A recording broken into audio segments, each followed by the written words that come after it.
HRN listeners. As we celebrate our 15th year, we are deepening our commitment to giving voice to the next generation of food systems storytellers, and we need your help.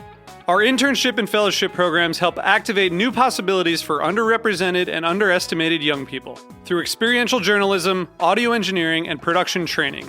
Through these unique programs, HRN helps food equity stewards build essential workforce readiness skills that expand their potential and foster economic mobility. Please consider supporting these critical programs. And with a minimum donation, you can be entered to win a dinner for two at an amazing restaurant in one of 8 cities and tickets to a concert at a great venue in one of those cities. We have incredible partners across the country who have donated, as they also share our passion for helping to educate the next generation of food systems storytellers. Check out heritageradionetwork.org/15 to donate and enter to win today. That's heritageradionetwork.org/15 to donate and enter to win today. And make sure you donate before March 31st. Thank you. Today's program is brought to you by Cane Vineyard and Winery, a Napa Valley winery committed to respecting the soil and dedicated to the creation of 3 Cabernet blends. For more information, visit cane5.com. I'm Damon Bolte, host of The Speakeasy. You're listening to Heritage Radio Network, broadcasting live from Bushwick, Brooklyn. If you like this program, visit heritageradionetwork.org for thousands more.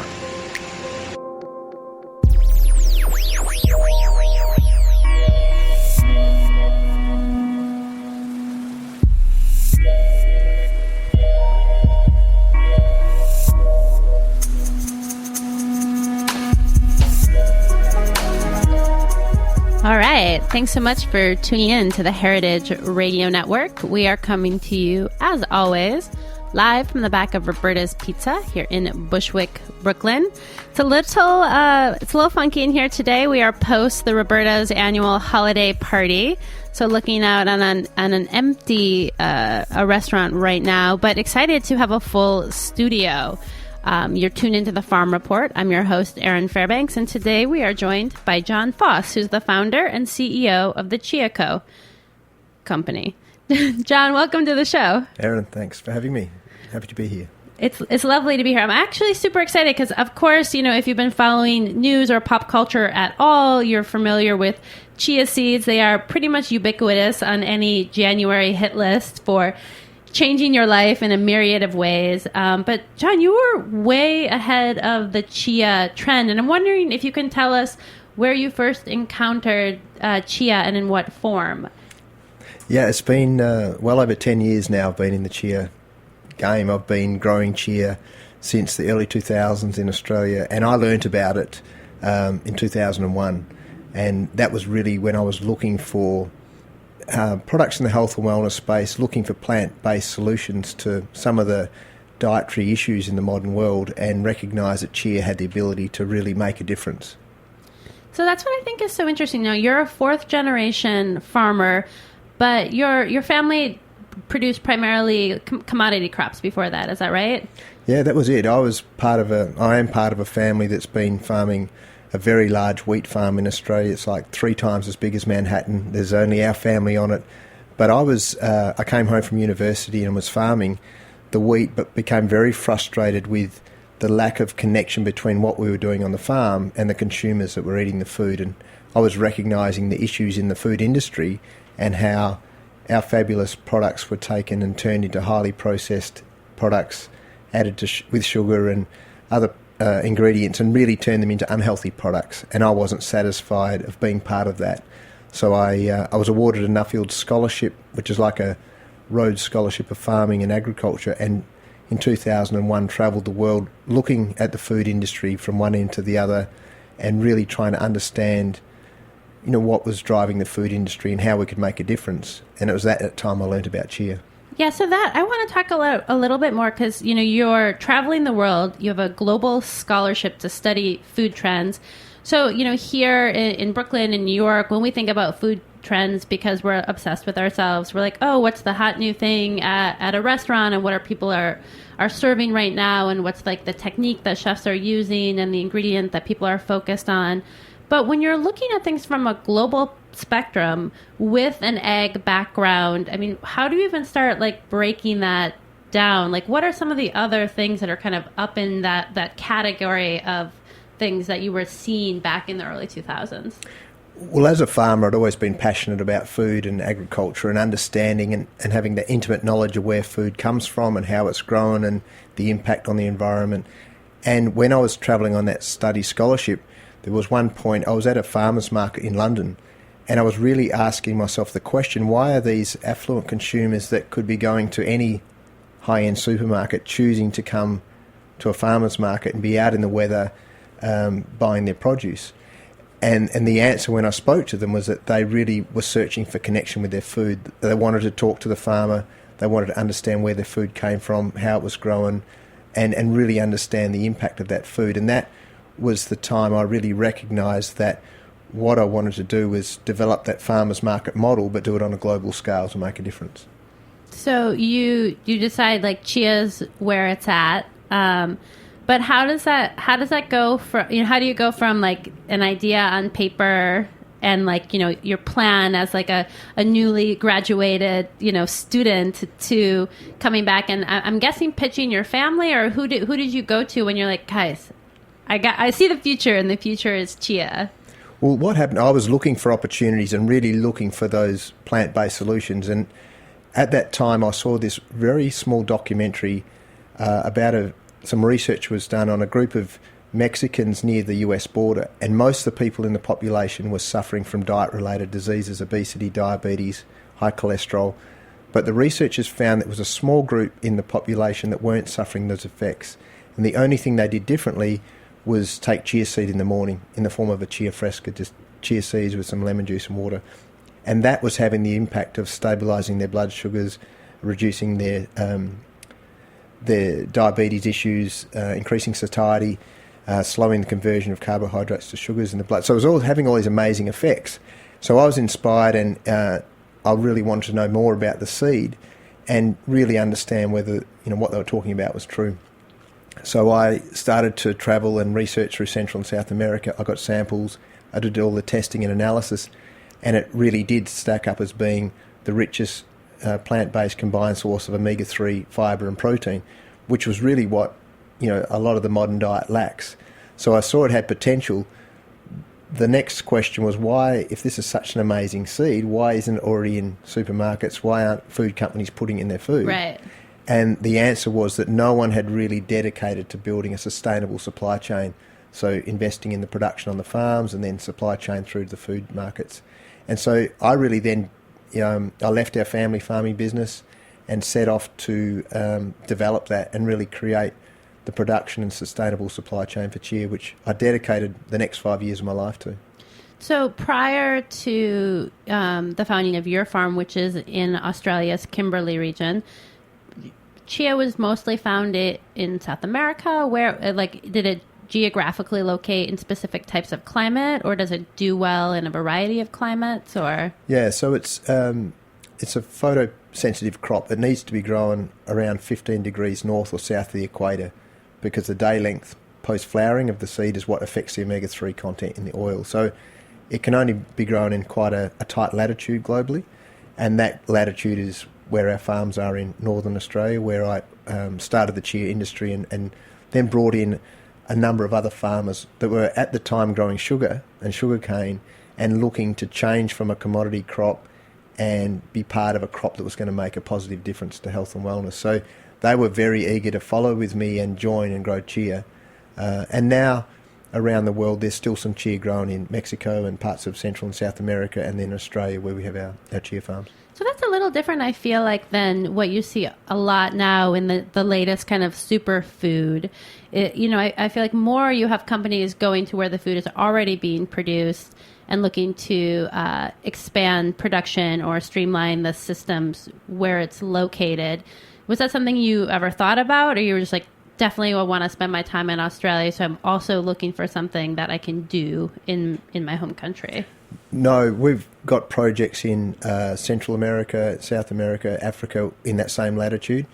But one of the things that was a limitation was that all the chia that was grown in those areas was dry land farms. So if there was a lack of rain or there was a frost, there'd be low yields, low quality and no supply. And that was one of the reasons why the food industry and the retailers weren't adopting Chia in their products, because they were saying it was too unreliable. And so what I had to do to give the food market confidence to include Chia either on their shelves or in their food products was to give them security of supply, so that we could supply it every year, every week, every day. And once I could do that and guarantee the supply on a consistent quality to food companies, then they started to incorporate in their products.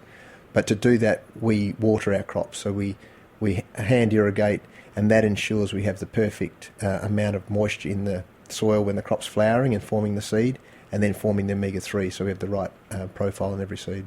So what's fascinating to me about this conversation is it seems you're very comfortable, like situated in this global perspective, where the majority of the farmers and food producers that I have on are looking at things at a much smaller scale, either hyper-local or even, for larger producers, dealing with kind of something that's regional or region-specific. And that's always just been your point of view. You're like, when I think about production and scale and systems, like I think about it on a global basis, and it's kind of like the crowd you run with, I guess. Because to me, I'm like, God, it would never even occur to me to be like, well, what's happening all over the world? Because it's a lot to hold in your head. Yeah, and that's really, I actually, am most passionate about being on the farm with my hands in the soil and really understanding soil health and the interaction between the nutrients in the soil and the nutrients in the food. And I studied biological farming and organics, and I am really passionate about that.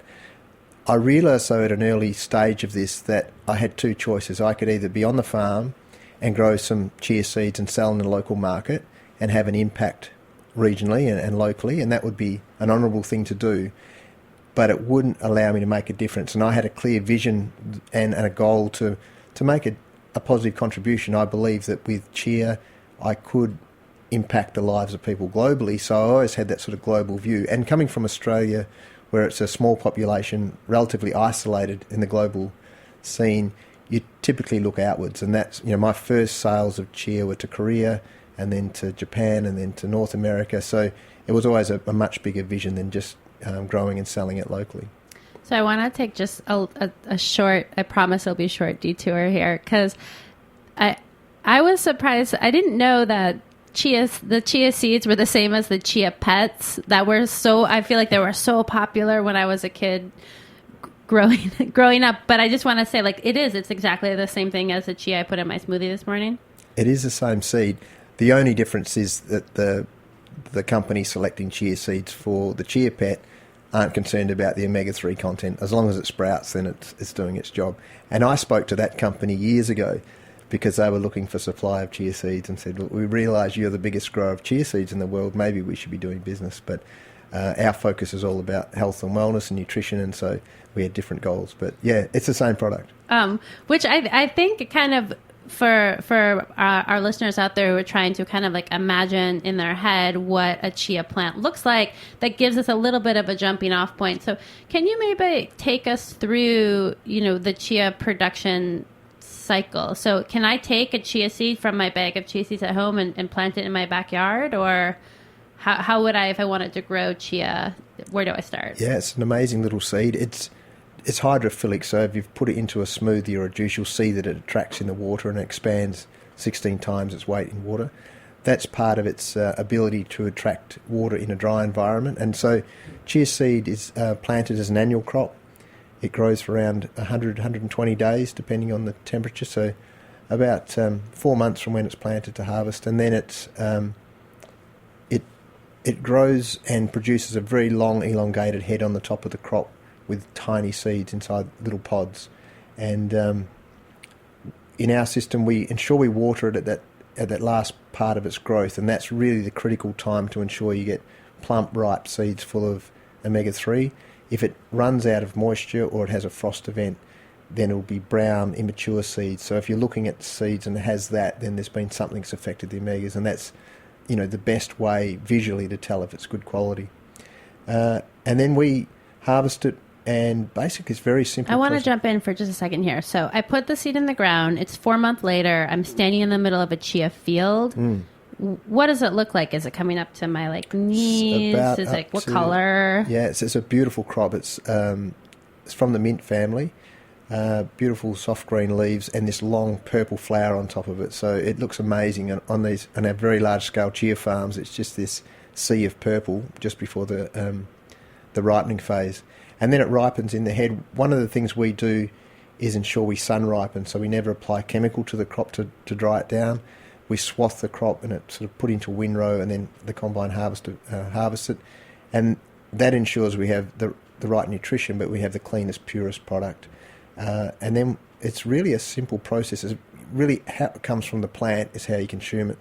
We remove the chaff and the stems in the machine, and then it goes through a process with aspiration, and you have this sieving, and then have a beautiful, clean, pure chia seed. So there's no processing. The way it's grown is the way it's eaten.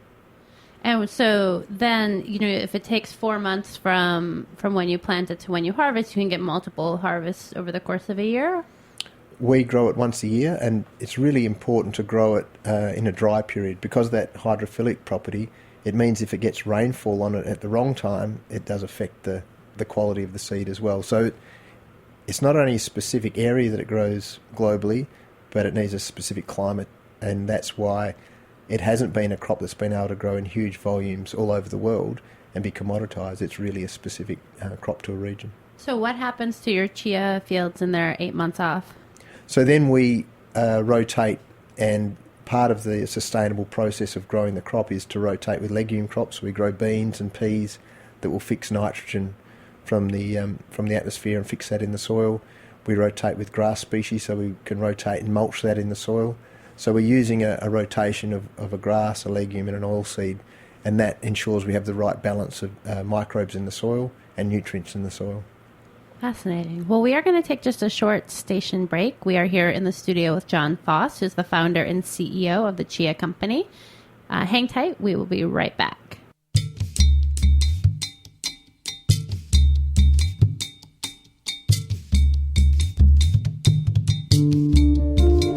You are listening to New Dutch by Mama Razzi.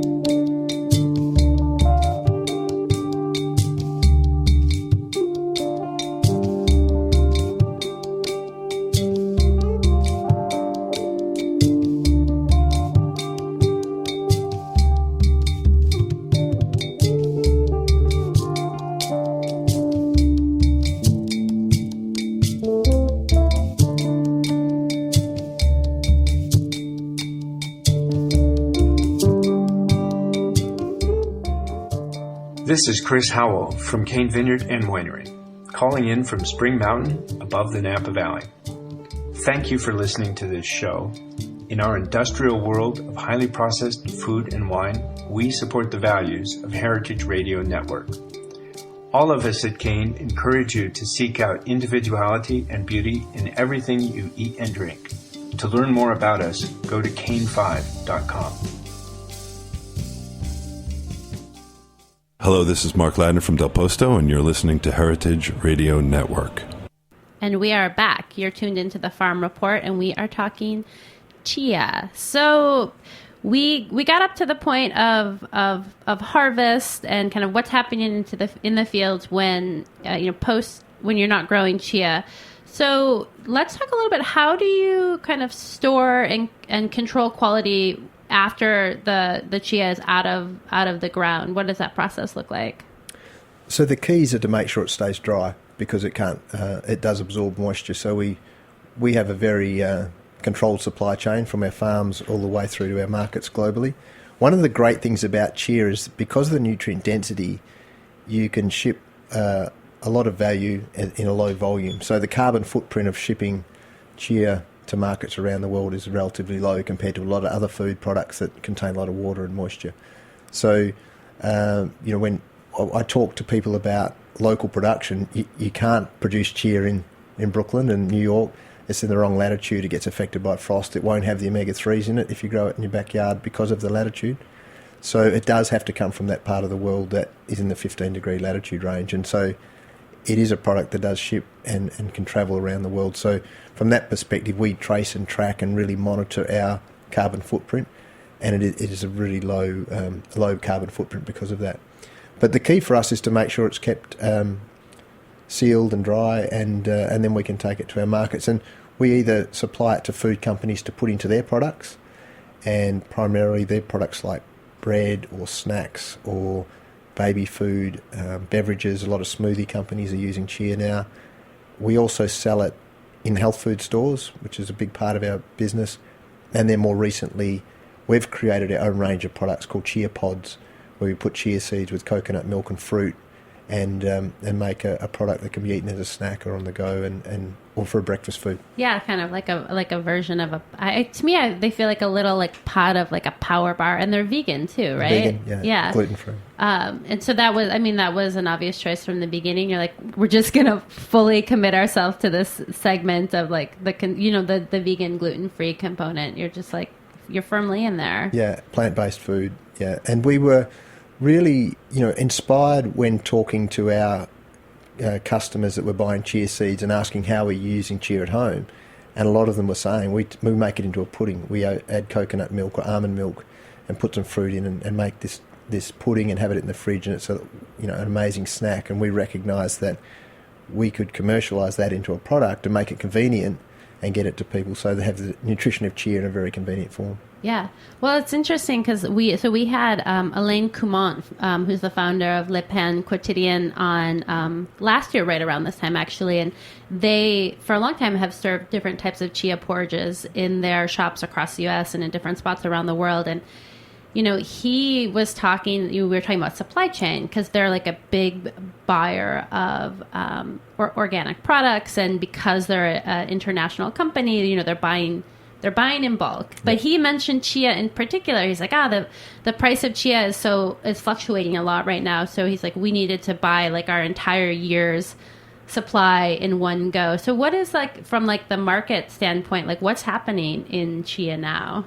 Well, that was the other thing I recognised very early, that to make chia go from an interesting crop, but to be able to span to more mainstream consumers and be able to have it available, we needed to have not only consistent supply and a consistent quality of every batch every time, but we had to have stable pricing, because it wasn't good for the farmers, and it's not good for the food markets or consumers to have this highly volatile price. So as he said, that's an issue for someone that's trying to create more products with chia in. Yeah. So it's one thing we've been very dedicated to. We're not a trading type model where we buy cheap and sell dear. We deliver as much profit as possible to the farm so that all the farmers can continue to invest in growing more chia and better quality chia.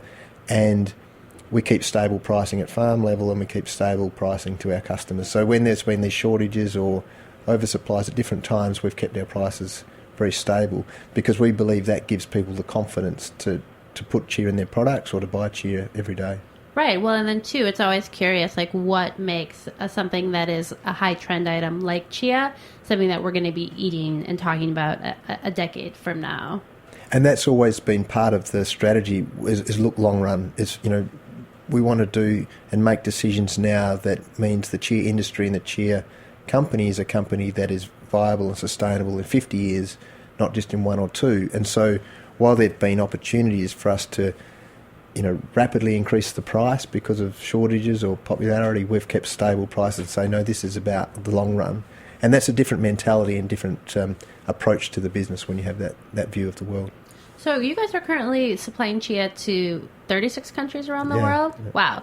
So how can you talk a little bit about the organizational structure? Like if I'm a farmer working for the chia company, like what's that integration look like? So the majority of our chia is grown in the Ord Valley of Western Australia, but we have expanded into Central America and Africa to work with local farmers there and take our sustainable production model and fair value model to them. And that's what's been really appealing to those farmers, to start working with the chia company and partnering with the chia company. And then globally, we've recognised it's very important for us as a team to be close to consumers, to understand what consumers are looking for, understanding the trends in food, and that's brought us to New York. We have an office in London and a team there, an office in Australia, and then we have a big percentage of our Australian team that work in the Asia markets, and they've lived and worked there and speak all the Asian languages. So we've got a very multicultural team, and we immerse ourselves in global markets so we really understand what consumers are looking for. So from like your labor force is obviously people in the kind of sales and education space, and then for the actual farming of chia, where are human hands touching the chia production? So obviously you have someone kind of like managing the overall production for a particular space on the land, and someone you had mentioned combine harvesting, but for kind of planting and other general throughout the life cycle of the plant, is it a high volume of labor, or is it not really? It can be highly mechanised. You can use modern equipment, and we use modern technology to ensure we're monitoring and measuring the water in the soil quality, the air quality, the quality of the crop. And we have a team that really work closely with the farmers, particularly the new farmers that are growing chia, so that we can disseminate the knowledge that I've built up over 12 years of working with chia, that they can understand really quickly and implement the practices and the agricultural processes to get the premium quality chia as quickly as possible, so they're profitable and sustainable. So a big part of our business is about how do we transfer the knowledge to all people in the supply chain so they've got a better business for being part of chia. And that's about sharing and being very transparent and ensuring flow of communication up and down the supply chain, but also flow of profits back to the farms. And that's it's a part of my mantra is fair value for everyone that is in the supply chain and working with chia. So if I'm growing for you, do you have people growing who it's their land, it's their farm, and they sell chia, and you say well, if you can meet these quality criteria, we'll buy at this price, or how does? No, it's not like that. It's a long-term partnering process. Okay. So you become, I'm a farmer and have farmland myself, and then we also have people who have their own farms that are then chosen to grow chia with the chia company. Right. And part of that process is one that they believe and understand and share my vision of making a positive contribution. So it's not something that will happen in 1 year. It's about a long-term commitment. It's about having stable and consistent pricing. So it doesn't matter what happens in parts of the world if there's oversupply, undersupply, or erratic pricing. Right, they know that there's a commitment from the Chia Code from stability. And then it's about making a difference and growing the best quality over the long run. So it's very much collaborative, and there's one thing as a farmer, you're growing crops and there's obviously an economic benefit you're looking for, but one of the things you're really searching for is an understanding of who's eating your product, are you making a difference, and really getting the appreciation for what you're doing. And everyone that's growing chia with us, we give them very open communication on our markets, on our customers, who's eating our products, why they're eating it, and they love it. And as a farmer, it's one of the things that gives you a lot of satisfaction that you're growing a product, it's going to these global markets and they're making a difference. So that's as an important part of being partnered with the Chia company as the economic side of it, which is, obviously important, but I see both of them are critical in the relationship. Yeah, so I'm sure as CEO, it's when you're farming at this scale, data systems become such a huge part of what you're doing. And one of the things I think is so interesting, where farmers are using satellite technology and GPS technology. And so all this kind of information that you have access to now to be a producer in this century, it's a whole different world. I mean, because, you grew up in a family that has always been farming or I don't know, maybe you haven't always been farming at a larger scale, but can you talk a little bit, just from chatting with other folks in your family, what the difference that access to technology has made in what you're able to do or not to do in, what doors has that opened? The advancement in technology in agriculture is unbelievable. What is happening for information systems, what's happening with satellite technology is incredible, and how fast that's moved in the last 5 years is incredible. We adopt and use the latest technology available to us. We think that's a really important tool. So we're farming this very sustainable model in harmony with nature, high respect for the environment, but at the same time we're accessing and using the best technology we can to be as precise about how we grow the crop and ensure that we have the best quality every batch. Our whole logistics system, our whole business runs off cloud-based model. I have absolute transparency and traceability to every batch of chia in every bag, to every field and every farm. We can scan by barcode, and I can tell you exactly what's happened on that field when. any inputs that went into it. So the advancement in that technology has really given us the ability to replicate the farmers market model. You know, the farmers market philosophy and model is the farmer being able to communicate to the consumer everything about that crop, where it was grown, what side of the hill, you know, what fertiliser was used, when it was harvested, when it ripened, when the moon cycles were, how it was, you know. And I've never asked my farmer about the moon cycles. It's really important. It's really important. And that we have that same ability to communicate. I have the same ability to communicate to someone that buys a product in New York or London or anywhere else the same information about a batch of chia that someone that's standing on the farm at a farmer's market has. Interesting. So we're just about out of time, but I want to kind of like round out plant-based, you know, so that's come up a couple of times. Like one was something you were specifically looking for initially in your search, and then when you guys decided to look at producing a product with the chia seeds, also having something that was plant-based. Australia is not known as you guys are known as a country that likes their meat. Huge meat. So your passion for plant-based comes from a personal narrative or an interest in the health impacts, or why that focus for you? No, it's not. You're right. Australia's big meat consumers. We've farmed, livestock as well on our farms. No, for me, it's because to make a difference to people's health, there needs to be a higher percentage of plant-based foods in their diet, and a lot of the modern diet is overweight in animal-based foods. So when people can choose plant-based foods and balance it, and for me it's all about balance, then you can make a positive impact. And chia has such an amazing nutritional profile because of the plant-based omegas, but also the protein and all the amino acids and the fibre. When people start to include it in their diet, they feel better. And so, you know, that for me is when we're creating products based on chia, then complementing that with, you know, plant-based coconuts or almond milks and fruits just makes sense. Right, things that are already working in that space. Yep. Kind of a off-the-cuff question here, but would there ever be a space for chia as a crop for livestock? Look, chia's got a huge range of applications. It really it works well as an animal food, for pet food, for dogs. There's a market for it in the equine market. Horses perform well on chia. There's value in both the stem and the leaves of chia, but really the greatest value is in the seed, and that's why, you know, there's a lot of things we could do as a chia company, but the greatest impact we can have is the education and communication of the nutrition of chia seeds and getting that into people's diets or into companies' products so they can improve their products. Yeah, great. John, it's been really fascinating chatting with you. Thanks so much for making it out to Bushwick today. Thanks very much. Pleasure being on the show. Again, we've been talking with John Foss, the founder and CEO of the Chia Company. You can find their products anywhere fine goods are sold, or check them out on the World Wide Web for your latest chia fix or recipe ideas.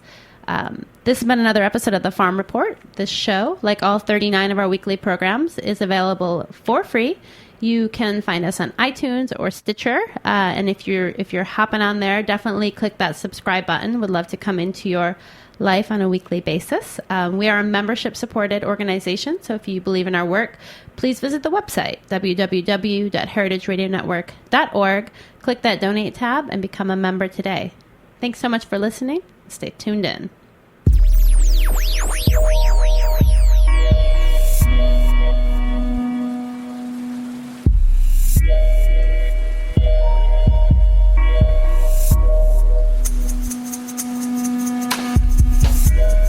Thanks for listening to this program on heritageradionetwork.org. You can find all of our archived programs on our website or as podcasts in the iTunes Store by searching Heritage Radio Network. You can like us on Facebook and follow us on Twitter at heritage_radio. You can email us questions anytime at info@heritageradionetwork.org. Heritage Radio Network is a 501c3 nonprofit. To donate and become a member, visit our website today. Thanks for listening.